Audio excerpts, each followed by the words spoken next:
Hello friends, आज हम करने वाले हैं क्लास 9th का हिस्ट्री का chapter number 3, Nazism and the rise of Hitler. बहुत ही इम्पॉर्टेंट ये चैप्टर है। इस चैप्टर को हम एक स्टोरी की फॉर्म में समझेंगे, क्योंकि अगर स्टोरी की फॉर्म में समझते हैं ना, हिस्ट्री बोरिंग लगती है। मगर इसको अगर स्टोरी की फॉर्म में समझेंगे तो ये स्टोरी है। एक हिटलर होता था, है ना, एक ज़माना था, हिटलर होता था। हिटलर के बारे में हम पढ़ने वाले हैं इस पूरे चैप्टर में। ओके, जर्मनी की यानी कि हिस्ट्री है, वर्ल्ड हिस्ट्री है ना, जो 9th क्लास है, इसमें पूरी वर्ल्ड हिस्ट्री है। तो पहले हमने फर्स्ट चैप्टर में फ्रांस की हिस्ट्री में, सेकंड में रशिया की हिस्ट्री में, और ये जर्मनी की हिस्ट्री के बारे में हम इस चैप्टर में पढ़ेंगे। Birth of the Weimar republic. Germany fought first world war. तो हमें पता है फर्स्ट वर्ल्ड वॉर हुई थी 1914 से लेकर 1918। तो फर्स्ट वर्ल्ड वॉर में जर्मनी भी होता है, लड़ता है। किसके साथ? जर्मनी और ऑस्ट्रियन एम्पायर एक तरफ होते हैं, और वो लड़ते हैं किसके अगेंस्ट? लड़ते हैं एलीज के खिलाफ लड़ते हैं। एलीज में कौन कौन होते हैं? इसमें एक तो होता है इंग्लैंड, और सेकंड होता है फ्रांस, और थर्ड ये होता है रशिया। तीनों तो एक तरफ होती हैं और इनको एलीज बोला जाता है। ऑस्ट्रियन एम्पायर और ये जर्मनी एक साइड होते हैं, इनको सेंट्रल पावर्स बोला जाता है। ये ऐसी होती है फर्स्ट वर्ल्ड वॉर। ठीक है, तो इसमें होता क्या है? तो German initially made against by occupying France and Belgium. तो शुरू में जब ये लड़ाई होती है, फर्स्ट वर्ल्ड होती है, तो ये ना जर्मन अपने जो बाउंड्री है वो बढ़ा रहा था, यानी कि वो जीतता जा रहा था। शुरू में उसने फ्रांस और बेल्जियम को ऑक्युपाई कर लिया था। However, the Allies won the defeating Germany and the Central Powers in 1918। तो होता क्या है ये लास्ट में होता है क्या? जो एलीज होती हैं, एलीज में बताया था ना, इंग्लैंड, फ्रांस एंड रशिया हैं, ये जीत जाते हैं और हार जाता है जर्मन क्या, यानी कि सेंट्रल पावर्स हार जाती हैं 1918 में। जब फर्स्ट वर्ल्ड वॉर में जर्मन हार जाता है, जीत किसकी होती है? एलीज की। कब होता है ये? 1914 से लेकर 1918 में फर्स्ट वर्ल्ड वॉर होता है। तो जर्मन हमने याद रखना है, हार जाता है। तो उसके बाद भाई हार गया, तो उसके बाद क्या होता है? तो the national assembly met at a Weimar. तो जो नेशनल असेंबली मिलते हैं, कहाँ पे मिलते हैं? ये वेमर में मिलते हैं, और एस्टेब्लिश करते हैं एक democratic constitution with a federal structure. Federal structure समझते हो क्या होता है? जैसे कि हमारे इंडिया में भी फेडरल स्ट्रक्चर है, जिसमें सेंट्रल पावर है और उसके नीचे स्टेट्स बनाई गई हैं, है ना। स्टेट्स यानी कि सेंट्रल पावर है और उसके नीचे स्टेट्स हैं। जो पावर है वो डिस्ट्रीब्यूट की गई है। ठीक है, सेंटर के पास भी पावर है और स्टेट्स के पास भी पावर है। तो जो वेमर में नेशनल असेंबली होती है, और वो डेमोक्रेटिक कॉन्स्टिट्यूशन की वो स्थापना करते हैं, और फेडरल स्ट्रक्चर पे बेस्ड होती है जो उनकी नेशनल असेंबली होती है। The Republic however was not received well bye it's on people largely. तो भाई चाहे तो ये रिपब्लिक मतलब बनाते हैं, ये रिपब्लिक वाला प्रोसेस शुरू करना चाहते हैं जर्मनी में, मगर इन्हीं के लोग, जर्मन के लोग ही इसको अच्छे से रिसीव नहीं कर पाते, इस स्ट्रक्चर को। Because of the terms it was a force to accept after Germany's defeat. क्यों भाई? ये तो उनको फोर्सली एक्सेप्ट करना पड़ रहा था, और ये जर्मनी की हार हुई थी, वो भी फर्स्ट वर्ल्ड वॉर के एंड में बहुत हार हुई थी। और many German held the new Weimar Republic responsible. तो ये ऐसा मानते थे कि ये इस हार का पता कारण क्या है? वो इसका जिम्मेदार, जर्मनी की हार का कारण वेमर रिपब्लिक को ही मानते थे। इसका रिस्पॉन्सिबल वो वेमर रिपब्लिक को मानते थे जर्मन के लोग के। उनकी हार का कारण वेमर रिपब्लिकन्स ही हैं। और for not only for the defeat, सिर्फ ये हारे ही नहीं, ये हारे भी हैं और उसके साथ but the disgrace at a Versailles. तो ये ना एक पीस समझौता हुआ था वर्सेल्स का, जिसमें यानी कि ये इस समझौते में क्या हुआ था, जो नुकसान हुआ था ना जिनके ऊपर इन्होंने अटैक किया था, तो उसकी भी भरपाई भी कौन करेगा, वो भी जर्मनी करेगा। तो इस तरीके की तो ये सब लोग रिस्पॉन्सिबल समझ रहे थे कि उनकी हार का कारण भी और जो उनकी बदनामी हो रही है उसका कारण कौन है, ये वेमर रिपब्लिक है, लोग जर्मनी के ये बोलते थे। इफेक्ट ऑफ द वॉर, तो ये वॉर का क्या इफेक्ट पड़ा लोगों के ऊपर। The war had a devastating impact on the entire continent, both the physiological, psychological and a financial। भाई इसका बहुत ज़्यादा भयानक इम्पैक्ट होता है इस जर्मनी के लोगों के ऊपर, साइकोलॉजिकली भी और फाइनेंशियली भी, मेंटली तौर पे भी उनके ऊपर बहुत ज़्यादा इफेक्ट पड़ता है, और आर्थिक तौर से भी उनको बहुत तंगी का सामना करना पड़ता है। आर्थिक तौर पे क्यों, क्योंकि भाई मैंने बताया है ना, क्योंकि अब वो पहले क्रेडिटर थी, यानी कि पहले जो जर्मनी था ना लोगों को देता था, यूरोप बिकम अ डेटर, अब क्या बन गया, वो खुद कर्जाई हो गया है भाई, क्योंकि पहले तो जो देने वाला अब खुद उसने लोगों के पैसे देने हैं। तो इस तरह की सिचुएशन आ गई थी यहाँ पे जर्मनी में। The supporter of the Weimar republic were criticise, जो सपोर्ट करते थे ना ये वेमर रिपब्लिक को, उनको क्रिटिसाइज किया जाने लगा, and become easy target of attacking in the conservative nationalist circle. तो और ये ईजी टारगेट बन गए थे किसके ऑफ अटैक, किसके अटैक का, ये जो कंजर्वेटिव नेशनलिस्ट सर्कल थे उनका अटैक बनते जा रहे थे Weimar republic. Soldier came to be placed above a civilian, तो जो सोल्जर जो सिपाही थे उनको अच्छा समझा जा रहा था, यानी कि जो आम जनता होती है उनको उनसे ऊपर समझा जा रहा था सोल्जर को। Aggressive war propaganda and a national honour become important, जो एग्रेसिव वॉर यानी कि उनके बदले की भावना है, भाई हम हार गए, क्यों हार गए, अब हमने बदला लेना है उनसे, ये वो प्रोपेगेंडा उनके मतलब उपज रहा था, और नेशनल ऑनर वो उनके लिए बहुत ज़्यादा इम्पॉर्टेंट हो गया था। क्यों, क्योंकि उनकी हार हुई थी, अभी उन्हें वो ऑनर दोबारा चाहिए था। Okay, political radical and economical crisis, radicals के बारे में हमने पढ़ा था ना, रेडिकल कंजर्वेटिव्स होते हैं, लिबरल्स होते हैं, रेडिकल्स के बारे में हमने प्रीवियस चैप्टर के बारे में मैं आपको बता चुकी हूँ। तो इकोनॉमिकल क्राइसिस आए थे जर्मनी में। The birth of the Weimar republic coincided with the uprising of the Spartacist league on the pattern of the Bolshevik revolution in Russia. तो ये भाई जैसे जैसे ये वेमर रिपब्लिक के साथ ही, इसकी बर्थ के साथ जब ये वेमर रिपब्लिक बना, तो उसी समय पे हुआ क्या, राइज हुआ किसका, स्पासिस्ट लीग का ये स्थापना की गई, जो किसके ऊपर बेस्ड है, जो बोल्शेविक रेवोल्यूशन जो रशिया में है उसके पैटर्न के ऊपर ही बेस्ड बनाया गया था, स्पासिस्ट लीग बनाई गई थी, ये भी एक पार्टी वगैरह थी। The Spartacist found the communist party of Germany, तो इन्होंने ही जर्मनी में कम्युनिस्ट पार्टी बनाई थी, स्पार्टिसिस्ट ने। Okay, political radicalization was a heightening by the economic crisis of 1923। यहाँ पे ना इकोनॉमिकल क्राइसिस आ गए थे 1923 में जर्मनी में, यानी कि बहुत ज़्यादा इकोनॉमी आर्थिक तौर पे बहुत ज़्यादा तंगी आ गई थी। एज जर्मनी रिफ्यूज टू पे द वॉर रेपरेशन, क्योंकि इनको जुर्माना भी तो लगाया था भी, जो आपने नुकसान किया है, ये जो वर्सेलीज ट्रीटी हुई थी उसमें उन्होंने बोला था कि जो आपने जो नुकसान हुआ है वो भी आपने देना है। भाई जर्मनी के पास तो भाई उनके खुद के खाने के लाले पड़ रहे हैं, तो वो कैसे देगा, उन्होंने तो मना कर दे भी हम नहीं आपको देंगे कुछ भी, है ना, कुछ नहीं दे पाएंगे, रिफ्यूज़ कर दिया उन्होंने। France occupied it's a leading, तो इसीलिए जो फ्रांस है, फ्रांस का नुकसान किया था फर्स्ट वर्ल्ड वॉर ने, तो फ्रांस ने क्या किया, उनका जो लीडिंग इंडस्ट्रियल एरिया है रूहर, उसको ऑक्यूपाई कर लिया। भाई अगर आप पैसे नहीं दे सकते तो उन्होंने क्या किया, जर्मनी का इंडस्ट्रियल एरिया था रूहर, उसमें बहुत अच्छे मिनरल्स मिलते हैं, यानी कि बहुत अच्छा एरिया है, उसको उन्होंने ऑक्यूपाई कर लिया फ्रांस ने। Germany retaliated with a printed paper currency recklessly, तो उन्होंने क्या किया, जर्मनी को भाई आया गुस्सा, तो उन्होंने क्या भाई बस रेकलेसली, यानी कि बस अंधाधुंध से नोट छापने शुरू कर दिए।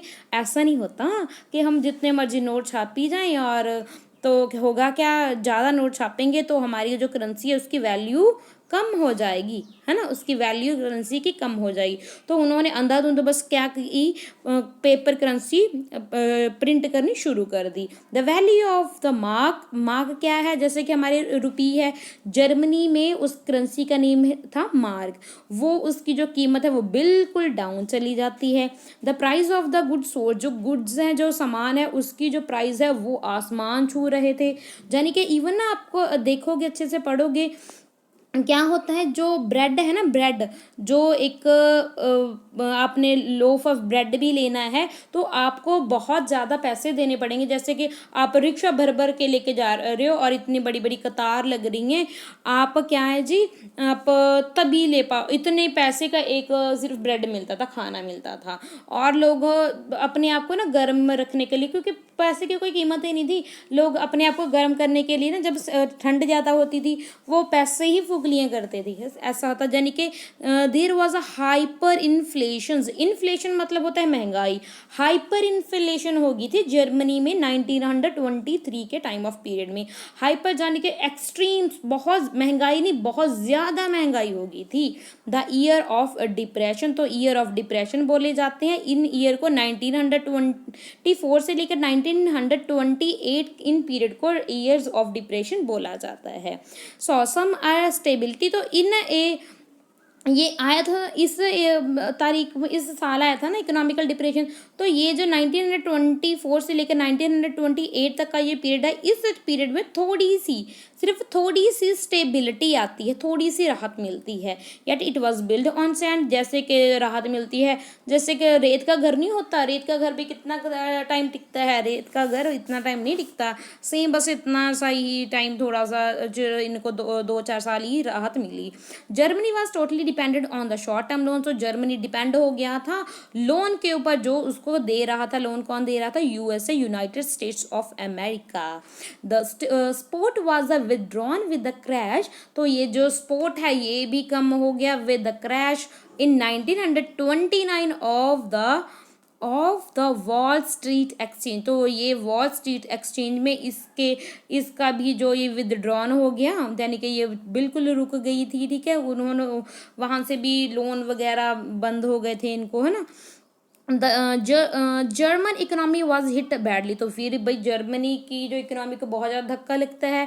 The middle class and the working population was filled with the fear of proletarianisation, तो जो लोग थे, मिडिल क्लास लोग थे, वर्किंग पॉपुलेशन थी, वो सभी को ऐसा था, जहाँ तो हम भाई बहुत आम काम करने पड़ेंगे, मजदूरों वाले काम करने पड़ेंगे, जहाँ तो अनएम्प्लॉयबिलिटी हो जाएगी, काम ही नहीं होंगे, लोगों के अंदर डिप्रेशन आ गया था। The Weimar republic had some inheritance defect, तो वेमर ये रिपब्लिक है थी मगर इसमें कुछ डिफेक्ट थे, जैसे कि प्रपोर्शनल रिप्रेजेंटेशन, ये प्रपोर्शनल रिप्रेजेंटेशन में ये डिफेक्ट था। एक आर्टिकल 48 था, आर्टिकल 48 में क्या था, which gave the president the power to impose the emergency, suspend civil rights and the rule by decrees, तो जिससे क्या है, जो प्रेसिडेंट है वो इमरजेंसी घोषित कर सकता है, जिसमें जो सिविल राइट्स हैं वो जो रूल्स हैं वो सभी डिक्रीज होंगे और उनके रूल वगैरह को नहीं देखा जाएगा। सब पावर किसके पास होगी, इमरजेंसी पावर होगी प्रेसिडेंट के पास, जो ये उनमें एक खामियां थी। फिर उसके बाद होता है हिटलर का राइज, ठीक है, Hitler's rise to power. Hitler was born in Austria, Hitler का बर्थ ऑस्ट्रिया में 1889 में होता है। He earned many medals for a bravery in the first world war, तो उनको बहुत से मेडल्स मिलते हैं अपनी ब्रेवरी के लिए, अपनी बहादुरी के लिए, जो वो फर्स्ट वर्ल्ड वॉर में बहुत अच्छे से उसने लड़ाई की थी, इसीलिए। The German defeat horrified him, जब जर्मन हार गया था तो उसको बहुत धक्का लगा था भाई।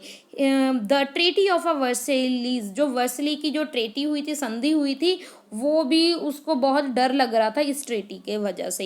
ही joined the German worker party, तो उन्होंने हिटलर ने जर्मन वर्कर पार्टी को ज्वाइन किया और उसको रीनेम किया, उसका नेम बदल दिया, उसका नाम रख दिया national socialist German workers party. क्या, national social German worker party, और बाद में इसी पार्टी को नाजी नाम से जाना जाने लगे सभी, ठीक है। क्या नेम था? National social German worker party, ठीक है। उससे पहले इसका नाम क्या था? German worker party, okay. तो Nazism become a mass movement, तो ये नाजिज्म था, ये एक बहुत बड़ी मूवमेंट थी only during the great depression के समय पे ये एक बहुत बड़ी मूवमेंट का काम कर रही थी ये जो नाजिज्म पार्टी थी। The Nazi propaganda stride hopes for a better future, जो नाजीज का प्रोपेगेंडा था वो एक आशा की किरण थी लोगों के फ्यूचर के लिए, भविष्य के लिए। Hitler was a powerful and effective speaker, तो जो ऐसा माना जाता है जो हिटलर है वो बहुत अच्छा वक्ता था, बहुत अच्छा बोल सकता था और इतना इफेक्टिव बोलता था ना, जब वो बोलता था तो सुनने वाला उसको सुनता ही रह जाता था, ठीक है। He promise the people a strong nation where all would get employed, तो वो लोगों को प्रॉमिस करता है, उनसे वादा करता है कि हम एक ऐसे नेशन का निर्माण करेंगे जहाँ पे सभी को काम मिलेगा, okay. Then destruction of democracy, फिर उसके बाद भाई डेमोक्रेसी का हो जाता है destruction, okay. Hitler achieve the highest position in the cabinet of minister, जो हिटलर है वो सबसे हाईएस्ट पोजीशन होती है जो कैबिनेट में वो अचीव कर लेता है 30 जनवरी 1933 को। याद रखने ये डेट इंपॉर्टेंट है, बाकी इतनी ज़्यादा इंपॉर्टेंट नहीं, जो इंपॉर्टेंट होती है मैं आपको बता दूंगी। 30 जुलाई और 1933 ये डेट इंपॉर्टेंट है, क्यों? क्योंकि इसको जो हिटलर है वो हाईएस्ट पोजीशन कैबिनेट में वो अचीव कर लेता है, हाईएस्ट मिनिस्टर बन जाता है। Hitler now set out to dismantle the structure of the democratic rule, तो अब भाई उसके पास पावर आ गई है, तो उसने क्या किया, जो डेमोक्रेटिक रूल थे उनको डिसमेंटल कर दिया, ठीक है। The fire decrees of 28 February 1933 suspected civil rights like freedom of speech, तो ये भी थोड़े से डिक्रीज कर दिए, जैसे कि freedom of speech, press and assembly, ये भी इन्होंने थोड़े से जो फ्रीडम थी इनको कम कर दिया, ठीक है। Communist were hurried packed off 2 new establishment concentration camps, तो कंसंट्रेशन कैंप्स एस्टेब्लिश किए गए। कंसंट्रेशन कैंप के बारे में भी मैं आपको बताने वाली हूँ क्या होगा, okay. All political parties were band, जितनी भी और पॉलिटिकल्स पार्टी वो उनको बैन कर दिए कि और कोई पॉलिटिकल पार्टी नहीं बनेंगे जर्मनी में। Special surveillance and a security force was created to control the people and the rule with impunity, ठीक है।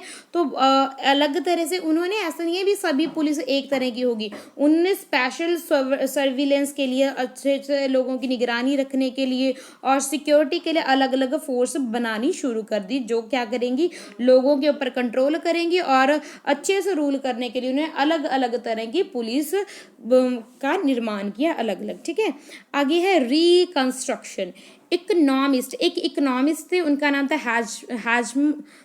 हेजलमर्स कैच, ये इसका प्रोनाउंसिएशन मिस्टेक हो सकती है मेरे में। Was given the responsible of economical recovery, तो ये इनको रिस्पॉन्सिबल दी जाती है, इनको रिस्पॉन्सिबिलिटी दी जाती है, इनको जिम्मेदारी दी जाती है कि इकोनॉमिकल रिकवरी आप देखोगे, ठीक है। जर्मनी में इकोनॉमिकल रिकवरी लेके आनी है, कौन देता है? हिटलर देता है। This was to be done throughout a state funded work certainly programme, तो इकोनॉमिकल रिकवरी लेके आनी है, इस तरह के कोई प्रोग्राम लेके आने हैं, इसके लिए आपको हम पैसा भी देंगे, हिटलर बोलते हैं। Hitler pulled out for the league of nation, तो पुल्ड आउट कर देते हैं जो लीग होती है नेशन 1933 में, और उसको रीइक्युपाइड किया जाता है रिनलैंड इन 1936, जो रिनलैंड होती है ना उसको रीइक्युपाइड कर लेती हैं, ठीक है, 1936 में। और वो अब देखो इसके आने से कितने बदलाव होते हैं, जो ले लिया था ना उन्होंने प्लेस, वो वाले को भी री ऑक्युपाइड कर लेते हैं दोबारा, ठीक है। फिर वो ऑस्ट्रिया को भी इसमें मिला लेते हैं जर्मनी में 1938 में। और स्लोगन क्या देते हैं? स्लोगन देते हैं 1 पीपल 1 एम्पायर 1 लीडर। और फिर उसके बाद वो सुडेंटलैंड जो कि कुज़ेलोस्लोवाकिया का पार्ट था, उसको भी ये अपने एम्पायर में, अपने देश में, नेशन में मिला लेता है। Hitler had the unspoken support of England, तो क्या जी, इंग्लैंड की भी अनस्पोकन उसको सपोर्ट दी, ठीक है, बोल नहीं रहा था मगर उसको सपोर्ट दी। यानी कि ये भाई क्या करी जा रहा था ये हिटलर, तो इसने तो मतलब क्रांति ही लेके आ रहा था एक तरह की। उधर से काम भी इतना अच्छे से चल रहा था, अब तक तो आपको लग रहा है ना बहुत अच्छा कर रहा था, है ना। Hitler did not stop here, पर वो यहीं तक नहीं रुकता। He choose war as way out of the economical crisis, economical crisis के लिए भी अगेंस्ट वो वार उसकी जारी थी, वो वर्क कर रहा था उसके ऊपर भी, और वो बदले भी ले रहा था कि वो अपने एम्पायर को बढ़ा रहा था। तो उसके बाद क्या होता है, ये हमें अभी आप देखो तो सही, ये हिटलर है क्या, क्या ऐसी पर्सनैलिटी है ये Hitler. Resources was to be accumulated through expansion of the territory, भाई क्या है, ये एक्सपेंशन करता गया अपनी टेरिटरी को। सितंबर 1940 जर्मनी इन्वेडेड पोलैंड, तो भाई 1940 में जर्मनी ने पोलैंड को भी क्या करना चाहा, इन्वेड करना चाहा। अब तक तो उन्होंने बहुत कर लिए थे ना, ऑस्ट्रिया क्या ये, और उसका कुज़ेलोस्लोवाकिया का भी एरिया है ना। तो दिस स्टार्ट अ वॉर, तो उसके साथ क्या हो गया, तो इनकी वॉर स्टार्ट हो जाती है फ्रांस और इंग्लैंड के साथ। भाई क्यों, वो नहीं बर्दाश्त कर पाई, ये टिक नहीं रहा, हद हो गई। अब तो ये पोलैंड को भी नहीं छोड़ रहा, ये इतना बड़ा है, तो फ्रांस और इंग्लैंड भी वॉर स्टार्ट कर देती हैं, ठीक है। USA resist involvement in the war, तो यूएसए वो इसमें इन्वॉल्व नहीं होना चाहता इस वॉर में, ठीक है। But when Japan extended its support to Hitler, जब जापान है वो भी अपना सपोर्ट दे रहा है हिटलर को, और वो भी एक्सटेंड कर रहा है अपना एरिया, एंड वो बैडन पर्ल हार्बर तक भी वो पहुंच गया है, तो यूएसए भी एंटर कर ही लेता है वॉर में। तो जापान हिटलर की यानी कि जर्मनी की सपोर्ट कर रहा था। जापान के एक्सटेंड करने के कारण ही यूएसए वर्ल्ड वॉर सेकेंड में आता है। तो ये वॉर 1945 को एंड होती है, जिसमें हिटलर की हो जाती है हार, and the USA bombing of the Hiroshima and Nagasaki in Japan, बहुत इंपॉर्टेंट है। तो भाई यूएसए ने, ये वॉर का एंड कब होता है, इसमें एक तो जो हिटलर है वो हार जाता है, और जो यूएसए है वो क्या करता है, बॉम्ब फेंकता है किसके ऊपर, हिरोशिमा और नागासाकी, ये प्लेस हैं जापान के, यहाँ पे वो बॉम्ब फेंक देता है, जिससे भाई वॉर का एंड हो जाता है। तो ये तो रही थी वर्ल्ड वॉर सेकेंड की बात। आगे देखते हैं नाजी वर्ल्ड व्यू, तो उनका वर्ल्ड की तरफ कैसा व्यू था नाजी का।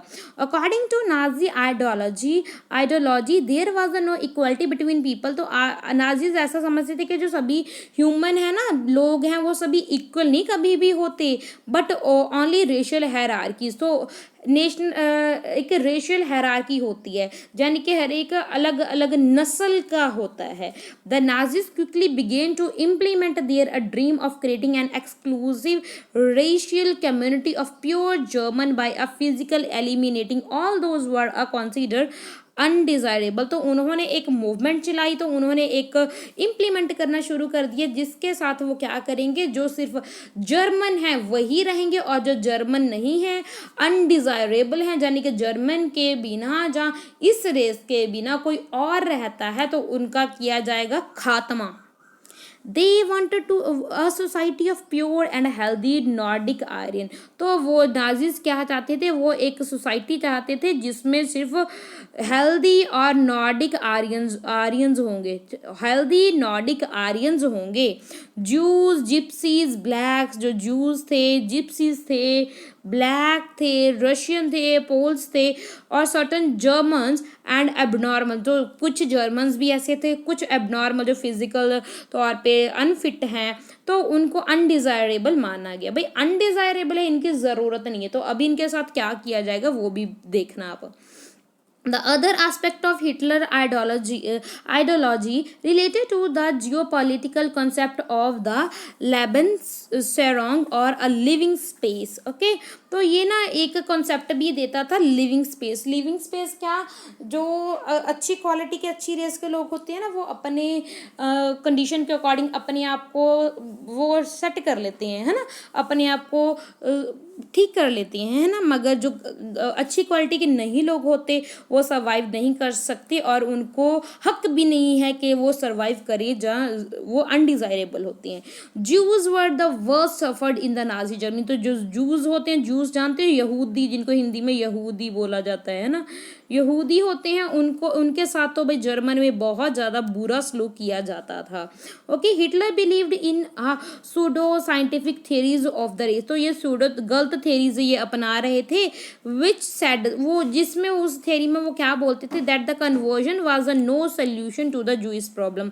तो इसका ये नहीं है कि आप कन्वर्जन कर दोगे, जैसे कि रिलीजन में कन्वर्जन होती थी ना, कि ऐसा नहीं कि ये हमारे रिलीजन जैसे क्रिश्चियनिटी को अपना लेंगे तो इससे इनका सब कुछ ठीक हो जाएगा. ये प्रॉब्लम का सोल्यूशन नहीं है.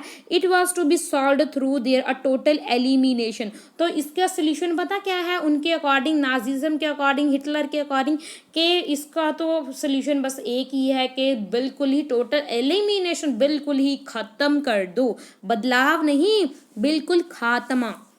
Okay, from 1933 to 1938, the Nazis terrorist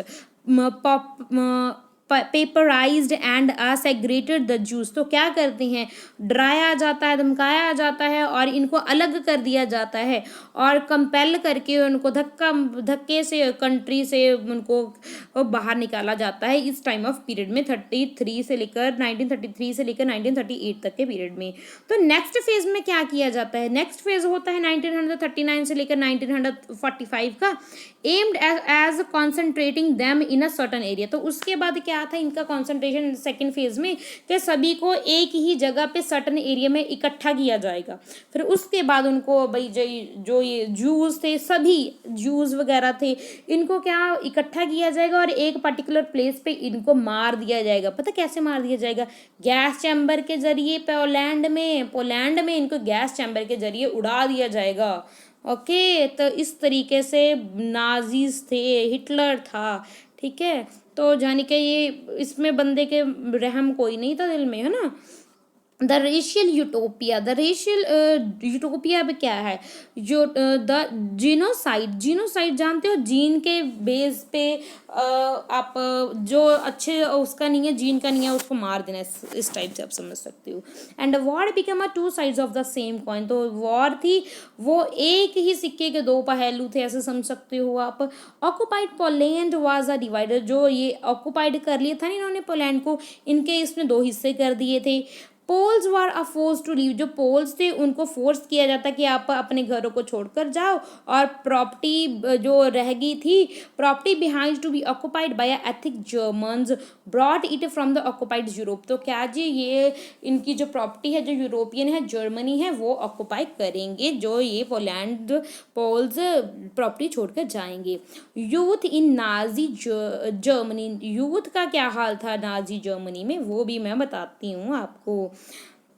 Hitler felt that a strong Nazi society could be established by the teaching Nazi ideology to children. तो उसका ये बिलीव था हिटलर का कि अगर हम चाहते हैं कि अच्छी सोसाइटी, अच्छी नाजी सोसाइटी बने, तो ये हमें शुरू करना होगा बचपन से ही. उनको नाजी की जो आइडियोलॉजी है वो सिखानी होगी बच्चों को. All schools were given a German teacher. जितने भी स्कूल थे उनमें जर्मन टीचर रखे गए. Children were divided into two groups. जो बच्चे थे उनको भी टू पार्ट्स में डिवाइड किया गया, एक तो डिज़ायरेबल, एक अनडिज़ायरेबल.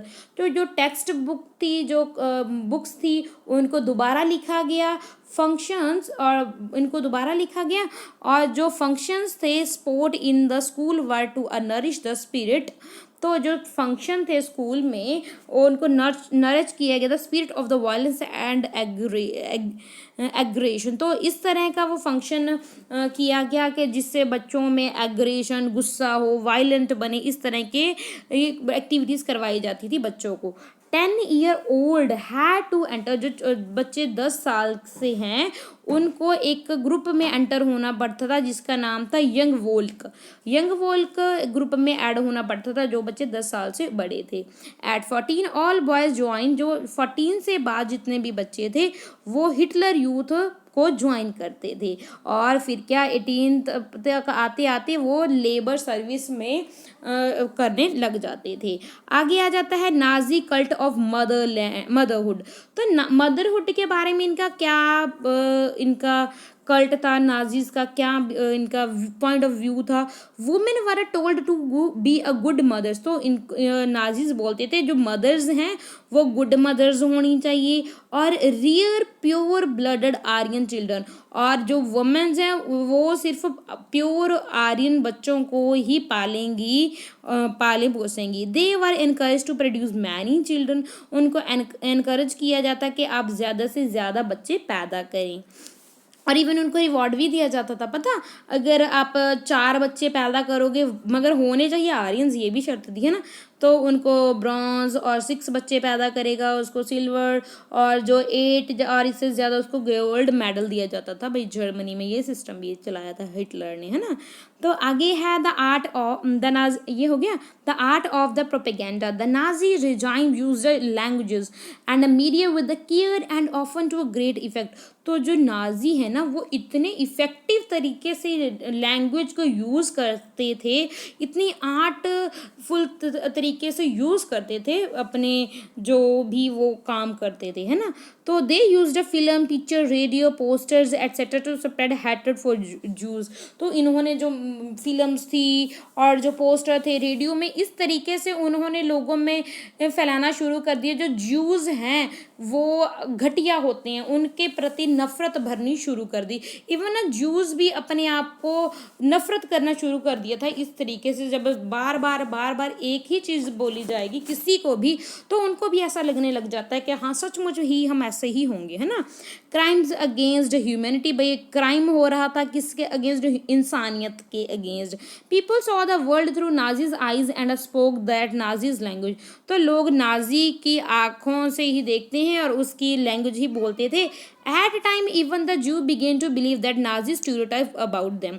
तो क्या जी ये भी एक समय ऐसा भी आया था कि जो जू भी हैं वो भी अपने बारे में ऐसा ही सोचने लगे थे। मैं ऐसा बता ही चुकी हूँ आपको, ओके। तो उसके बाद है नॉलेज अबाउट द होलोकास्ट। तो ये होलोकास्ट के बारे में हमें पता कैसे चला कि ऐसा सब कुछ ये हो रहा था जर्मनी में, okay. It was only after the war ended, ये सब कुछ